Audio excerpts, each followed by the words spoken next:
Everyone wants more money, but most people aren't broke because they don't earn enough. They're broke because they're busy, genuinely, completely, structurally busy in ways that feel productive, feel necessary, feel like just the texture of modern life, while quietly burning through time and money at the same time.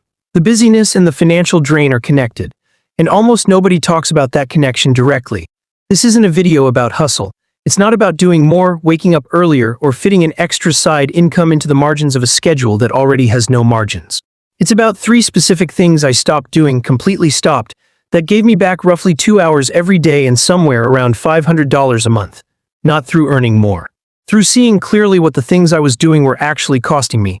In time, in mental energy, in money I was spending without realizing I was spending it. By the end of this, you'll see exactly what I mean. And you'll probably recognize at least one of these in your own life immediately. If this kind of content, the kind that looks at time and money as the same resource, is what you've been looking for, hit subscribe. No filler, no fluff. Let's get into it. The first thing I stopped doing is what I've come to think of as reactive consumption.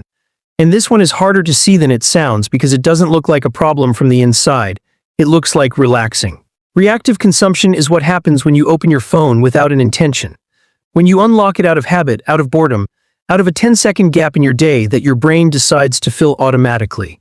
You're not choosing to watch something or read something or buy something.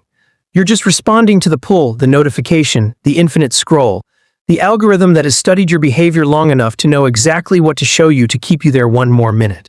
And then another, and then another. The time cost of this is well documented. Research from Rescue Time, a productivity software company that tracked the actual screen usage of hundreds of thousands of users, found that people spend an average of 3 hours and 15 minutes on their phones daily. For many people, it's significantly more. Most of that time is not intentional. It's reactive. It's the accumulated total of dozens of small automatic decisions to pick up the device and follow wherever it leads. But here's the part that doesn't get talked about enough. Reactive consumption is also a spending trigger. The algorithm that keeps you scrolling is the same algorithm that surfaces products, sponsored content, things other people have that you might want, lifestyles that generate a vague dissatisfaction with your own. The connection between scrolling and spending is not accidental, it's designed. Research has consistently found associations between social media usage and increased impulse purchasing.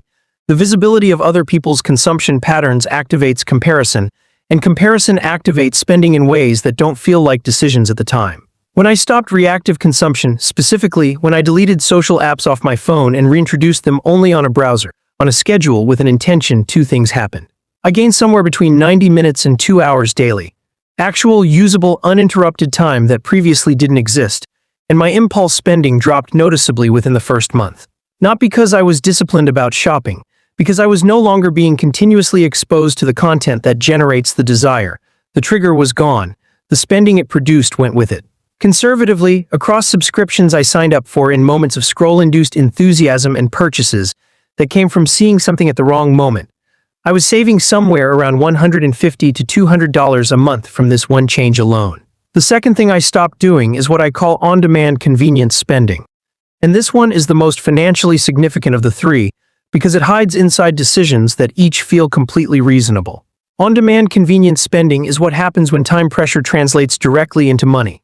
The food delivery because you don't have time to cook, and the delivery fee, the service fee, the tip, and the markup on the items themselves add up to 2 to 3 times what the meal would have cost to make. The Grab or Uber because the timing didn't work, again, reasonable in the moment, and a pattern that costs significantly more than transit or a planned trip would. The last-minute purchase at full price because you needed something urgently that a small amount of planning would have let you buy at a fraction of the cost.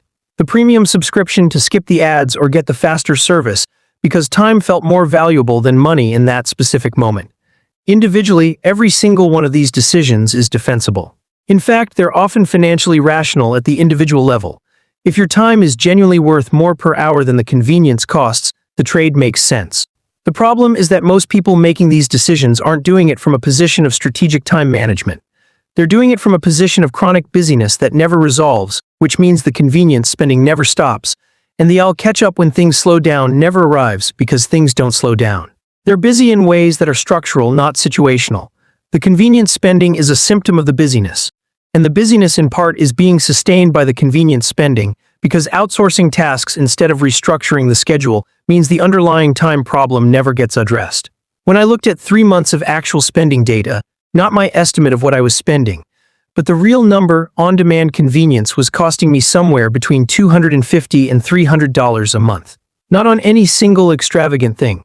On a consistent pattern of small premiums paid because I hadn't built the small structures that would have prevented the time pressure. Meal planning one day a week eliminated most of the delivery spending.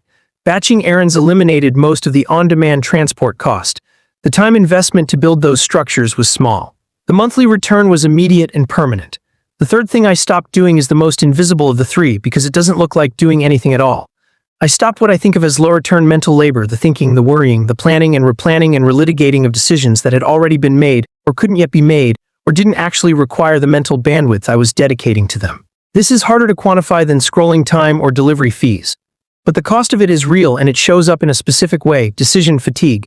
Decision fatigue is a well-researched phenomenon, the finding that the quality of decisions degrades after a person has made many decisions, because decision-making draws on a finite cognitive resource that depletes throughout the day. When that resource is being consumed by low-return mental labor, relitigating yesterday's choice, worrying about a scenario that may never materialize, holding open decisions in your head instead of closing them, it's unavailable for the decisions that actually matter. The financial cost of decision fatigue is indirect but significant. Impulse purchases happen disproportionately in the evening, after a day of cognitive depletion, because the part of your brain that evaluates whether you actually need something and what it will cost over time is running low. Financial decisions made under cognitive load are consistently worse than financial decisions made when mental resources are fresh. The low-return mental labor you're doing at 9 a.m. is affecting the quality of your financial decisions at 9 p.m. That chain is real even if it's invisible. What I stopped doing specifically was carrying open loops. Decisions that hadn't been made were getting processed repeatedly, without resolution, consuming mental energy every time they surfaced. I started closing them, either making the decision, or explicitly deciding not to decide until a specific future point, and genuinely putting them down in the interim. Worries that were recurring got written out once, in full, with whatever action was available taken, and then deliberately set aside rather than continuously re-examined.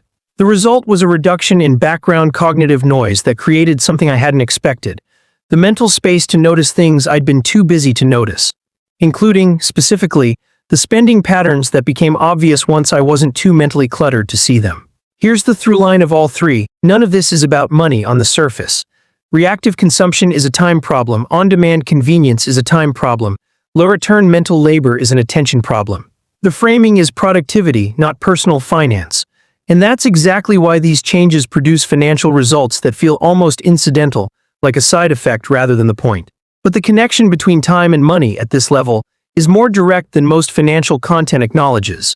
Reactive consumption generates spending through exposure. Busyness generates spending through the convenience premium it demands.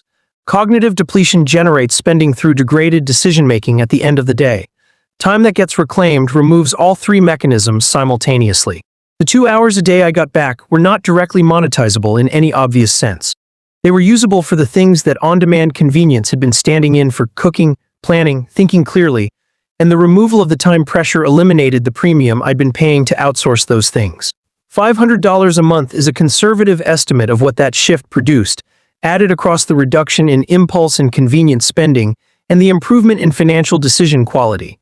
It's not a dramatic transformation story. It's what happens when you stop paying in time and money for the things you're doing that aren't actually serving you and see clearly, maybe for the first time, what they've been costing. 3 things. Reactive consumption, the scrolling that eats time and quietly generates spending through the exposure and comparison it produces. On-demand convenience spending, the premium paid for urgency that a small amount of structure would have prevented. In low-return mental labor, the cognitive drain of open loops and recurring worry that degrades the quality of everything you do and everything you decide. None of these require a new skill, a new income source, or a dramatic change in how you live. They require seeing what's already happening clearly enough to stop doing the parts that cost more than they return. 2 hours a day is 120 minutes, every day. Compounded across a year, that's over 700 hours, the equivalent of nearly 4 months of full-time working weeks, that were previously disappearing into things that were not building anything, not restoring anything, not producing anything. Just consuming time, money, and the mental clarity that both of them require to be used well. You don't need more time, you need to stop where it's going.